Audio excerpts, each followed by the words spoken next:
Welcome to the Prism Positive podcast, where transformation starts from the inside out. Here, we share real stories from community members and incarcerated and formerly incarcerated individuals who've discovered freedom through the power of positive decision-making.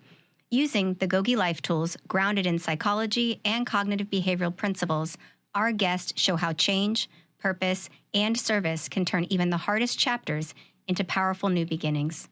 Whether you're behind the walls, recently released, or walking the path of self-growth, this podcast is your space for hope, healing, and proven tools for success. So if you believe in second chances, personal responsibility, and the power of the human spirit, you're in the right place. This is the Prism Positive podcast, where freedom begins within. Thank you for joining us today. Again, as always, but especially today, I'm really excited about our guest. Now, Pathway to Kinship is one of our collaborative partners. So this is a new episode in that we get to talk to somebody who knows Gogi very well, but who is actually promoting Gogi through his programming. So I want you to kind of get a feel for what that's like. So stay tuned. It's going to be exciting. And maybe it'll inspire you to connect and make some collaborations with Gogi as well. We'll see. I think you'll enjoy. Marc Vahanian. Good morning. I am so happy and just thrilled. You're a busy man. In fact, every time I talk to you on the phone, you're driving from one prison to the next.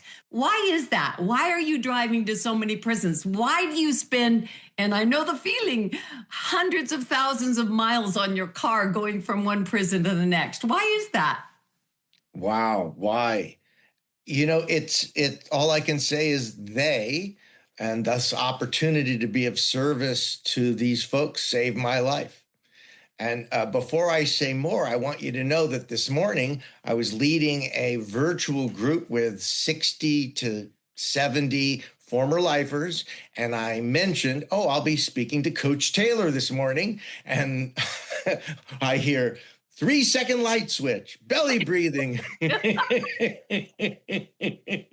and my experience is every prison I go into, no matter where it is, on every yard, when I get to part of our curriculum and we're talking about poise and triggers, and everybody knows you, they know your work, they love Gogi. I've had one person after another say to me, Gogi is my favorite. So that's just real. Well, I absolutely love hearing that. And for many individuals, Gogi is the foundation that they can build upon in whatever direction they care to go in, whether that it's a religious direction or a philanthropic direction, whatever direction, or educational or whatever.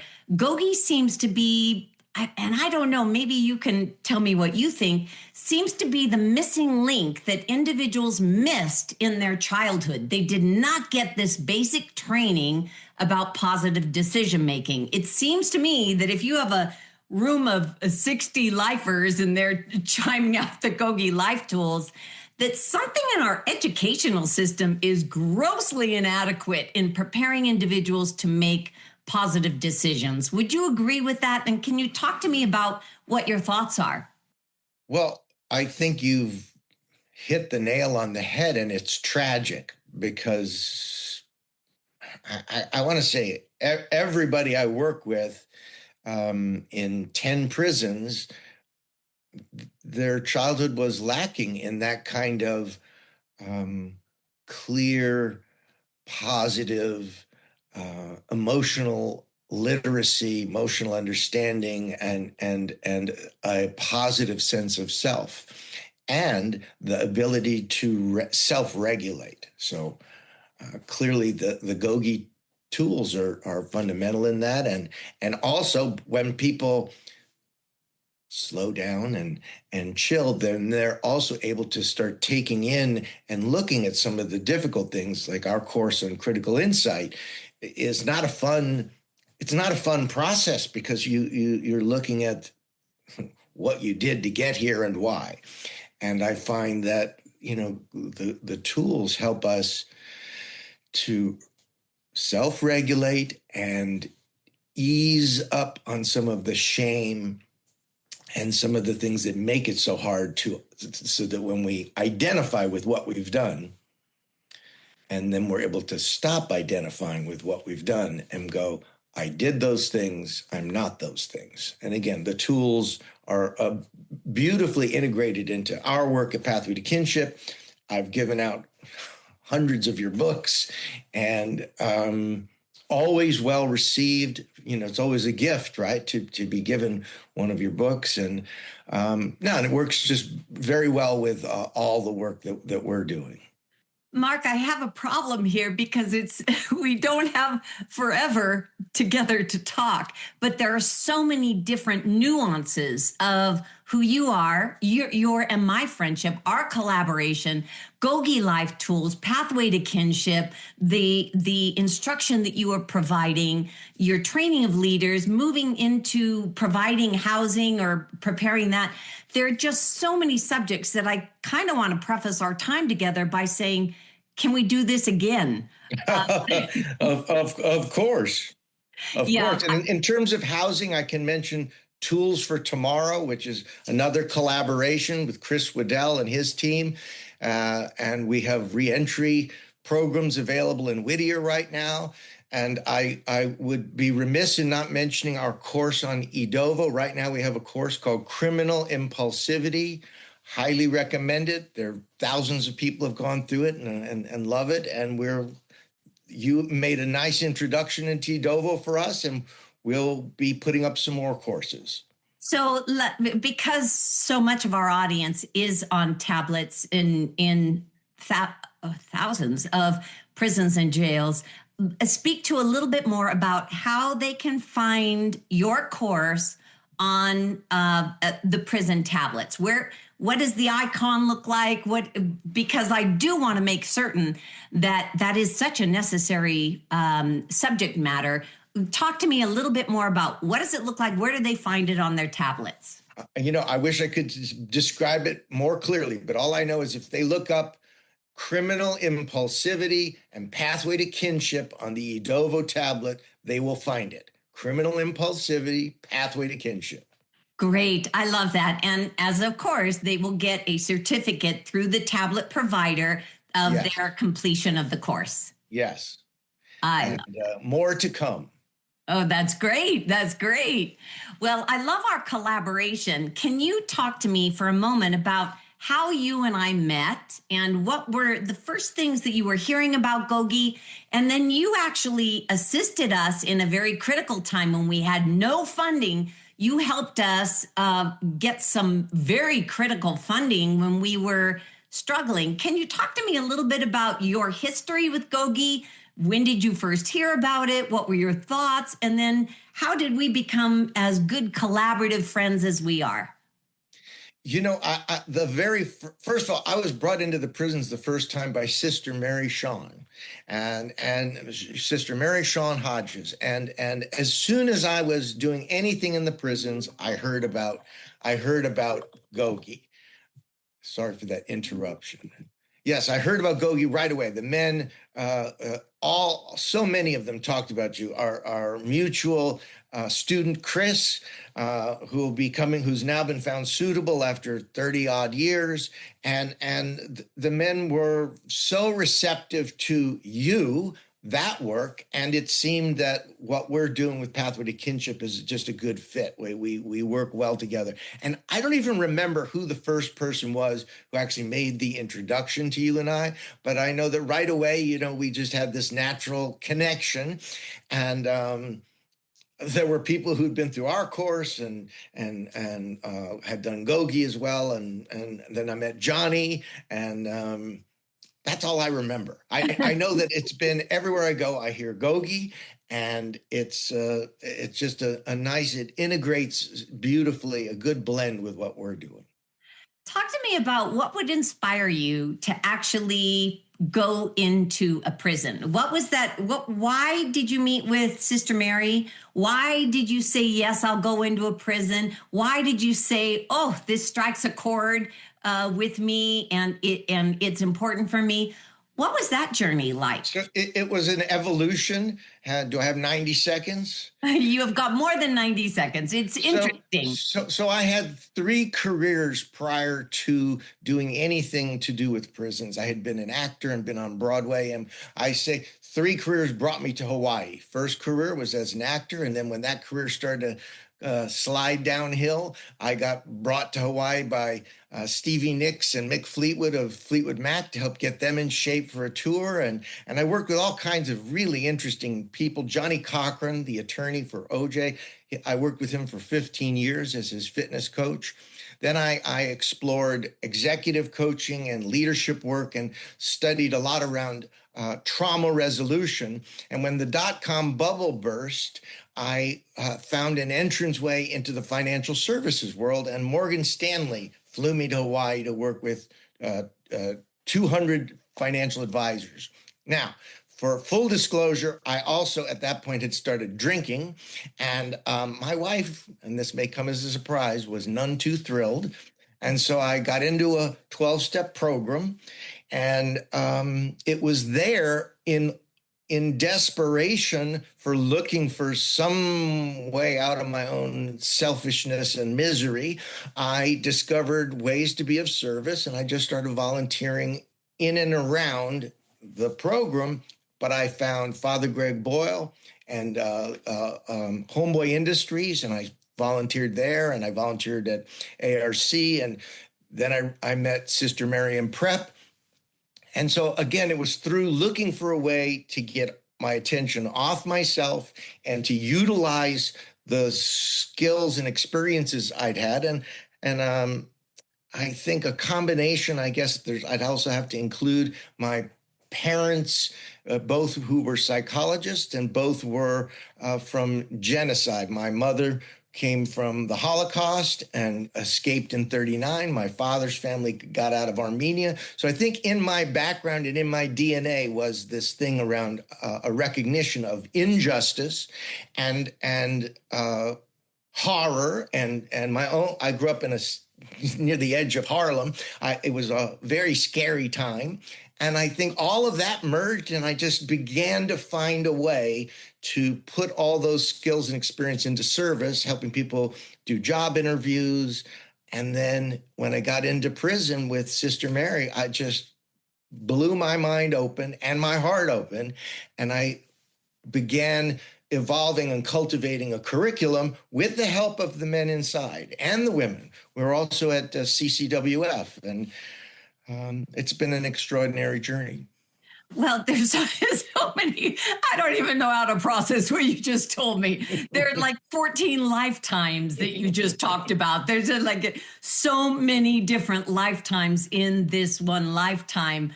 Where do you see your life in 5 years or 10 years? Certainly you have all of this generational trauma. You've got, the career trauma, and here you are. What does life look like in 5 or 10 years for you? So without being morbid, first of all, I'll say I'm going to be 70 and in just a few months. And I look at 10 years and I go, I might not be here. So one thing that's important to me is to make sure we have a succession plan, which we're working on, but we don't have it in place. I want to make sure Pathway to Kinship continues. We've got a great team, but we need to hone this in such a way that this continues and that, we have now 10 employees. Everybody's got health care. Everybody is formally incarcerated, except for me so far. I always say there's always time. And we have 10 part-time employees, and we've got a barber program, the housing program with, it's a very exciting time, but I don't have all those answers. I'm not sure where, I'm trying to be realistic. My mom died at 73. My dad died at 82. So if we divide the difference, 5 years might be it. Yes, I see. And, I'm just trying to be real here. It's like, I get it. I get it. And one thing I love about you is your transparency and your honesty. And I think you and I probably have learned the value of that in prison, because you can't really talk in circles. When you are in prison, you really need to be a person of your word. You really need to speak with certain levels of integrity to survive. It's survival in there. And I get it. Legacy and sustainability is your focus now. But I know I'm 67 now. You're going to turn 70 this year. Legacy is important, but it's even important to youngsters. A young kid who enters the prison system at 18 and he's got 30 years to do, they always write and talk about legacy and wanting their life to mean more than what their actions were when they were 16 and put on trial. So I think this concept of legacy is not specific to age. I think it's specific to the human experience. It comes into focus as we get older. But I think we are, as beings, we thrive on being of service. I think that's where our heart beats with peace. That's where our sleep is restful. That's where our communication is honest.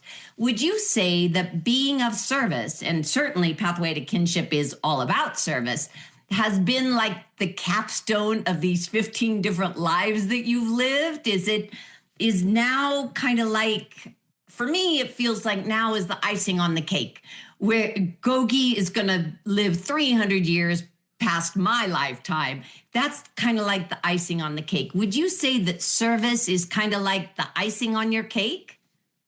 I would say it's the blood in my veins. It's That's the even thing better. that by being of service is what's central for me to having a life of meaning and purpose. And I'm so grateful that I've found things that I can do that have an impact. And you mentioned the young people. And one of the things I want to make sure we put time and energy into over the next 5 years for sure, we've got young people who are serving LWOP, and that's ridiculous. And so, I mean, I know young men and women that have a college education now, thanks to CDRC, but they need to come home. And so I think that's one place that I really, to keep bringing hope, that just because it says life without possibility of parole doesn't mean that that's a fact. And so I know. Is that like a focus on merit-based incarceration, merit-based sentencing? Yeah. And I think that's a beautifully well said. And I just see such potential for so many people, and it shouldn't be wasted by now. The good news is they're also being of service to others. I've got an LWOP who's a peer literacy mentor, and others who are doing an OMCP. They're doing things to make a life of purpose, and it's inspiring. But yeah, I want to see some of these folks come home, as many as possible. We have maybe 10 minutes together. What of the vast number of subjects that you and I have in common or can talk about, what do you think is the most important message to get to possibly 1 million eyeballs or sets of ears that will hear this over the next several months or even a year? What's the most important message you would like to share to those individuals who've listened so far and say, wow, that guy, he's been through a lot. I can resonate with some of his experiences. What would you like to share with individuals? I think at the most simple and potent and distilled is we've got fear and love. And if we can just recognize when our behavior and feelings are being driven by fear, we have a chance to return to love in its purest form, and love not for the mark, not for the personality, but it's the love for the essence, and then to start finding ways to turn that outwards. And that may sound airy-fairy, or I don't know, but I know hope is so powerful inside. And then putting that hope and that love into positive action. And it can be as simple as holding a door open. It can be as simple as helping somebody to write a letter home who has trouble writing or reading. There's so many ways, just being to listen. That's one of the most beautiful things we can do for somebody, I think, is to just hear how hard it is for them today. To So hear here's a question that, there's a couple million people in prisons and jails, maybe 7 million on some form of paper. Not everyone understands what it's like to give love, feel love, be loved. Love sounds like airy fairy. Agreed. And then you're saying love and fear, and then you say hope, and then you say service. So if I'm sitting on a 2-inch mattress in an 8-foot cell and I was abused by both parents, I was in foster care, I failed in school, I failed in my gang, and now I'm in prison. My gang members don't even say hello to me. I've got various people that I try to get some money on my books from. I don't know that I've felt love. I don't know that I have experienced what you're talking about.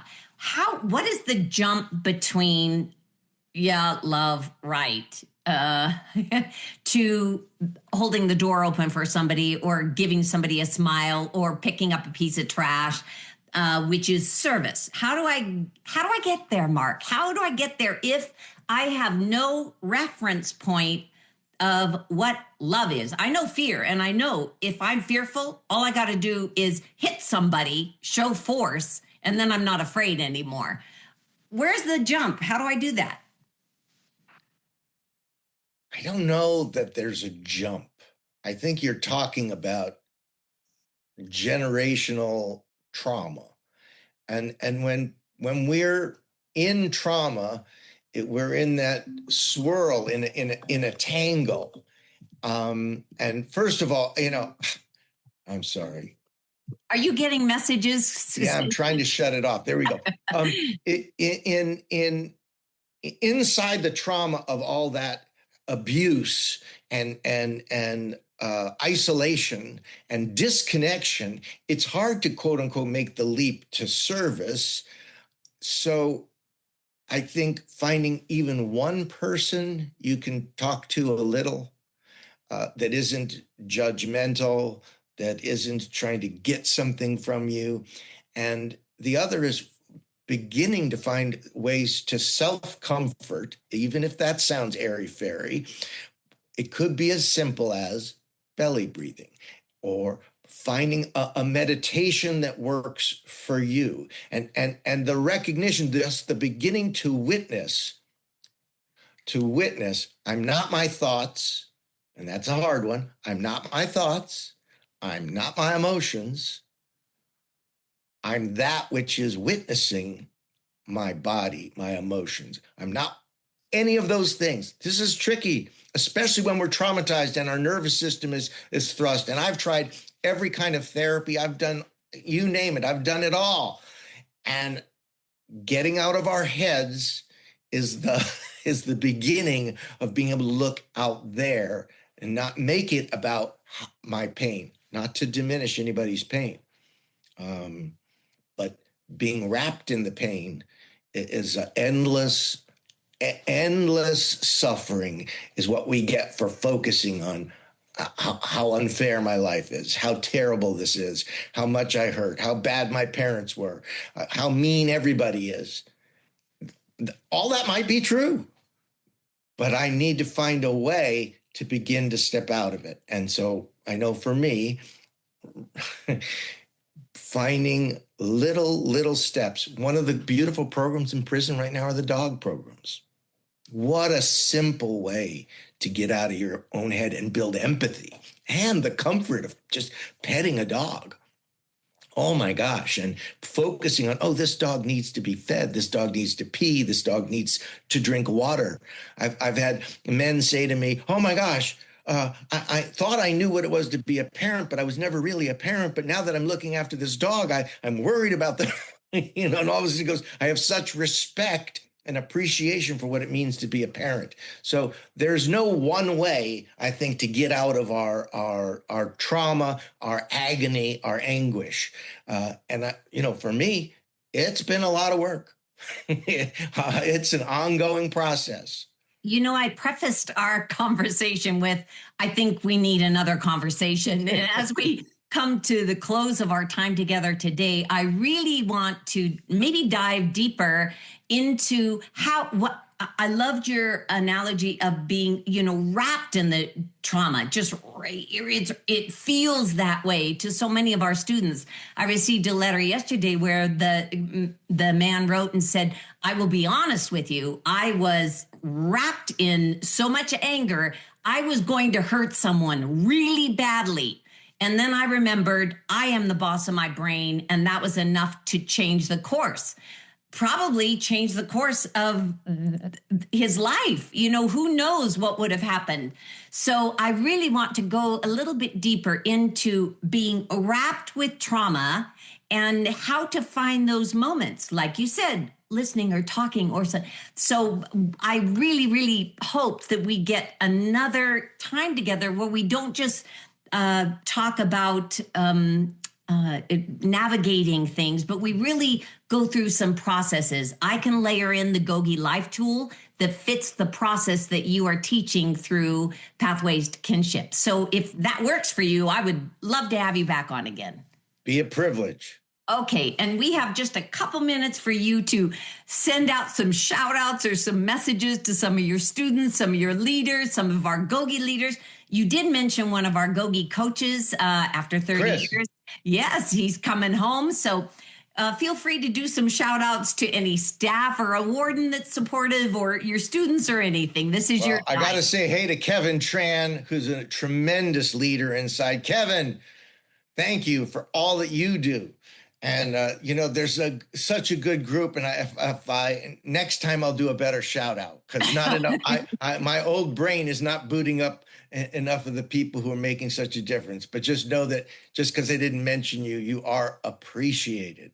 Brilliant. And I look forward I'm going to take a glimpse of your course that's on the tablets. I want to see what that's about. And for all the Gogi students, I really, really want you to dive into Pathways to Kinship and do that course, get that certificate, get that new neurological expansion on how to utilize your Gogi Life tools with a couple of other ways and pathways to doing that. All right. Thank you so much. Thank you. I so appreciate your time today, and we will get it on the schedule to do another one more about that blanket of trauma and how we can walk away from it and start living a life of service. Beautiful. Thank you so much for your time. I appreciate you very much. Appreciate you. Bye. Bye. Thank you for tuning into this episode. Hopefully you are as inspired as I am with the stories about Gogi, the Gogi Life tools, and the Gogi culture that seems to be growing on its own, proving that those individuals who we once thought were the problem are actually the solution. So tune into the next episode. I'm happy to have you as part of our Gogi family. Thank you for tuning in to the Prism Positive podcast. If today's story inspired you, share it, subscribe, and help us spread the message that change is possible no matter where you wake up each day.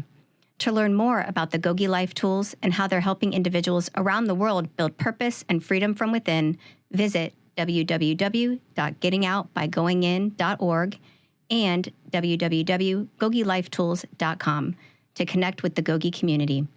Remember, being free is up to me. You hold the power. You are the boss of your life. Be a good boss, lead with purpose, and keep growing from the inside out. That's how we get out by going in. Gogi for life.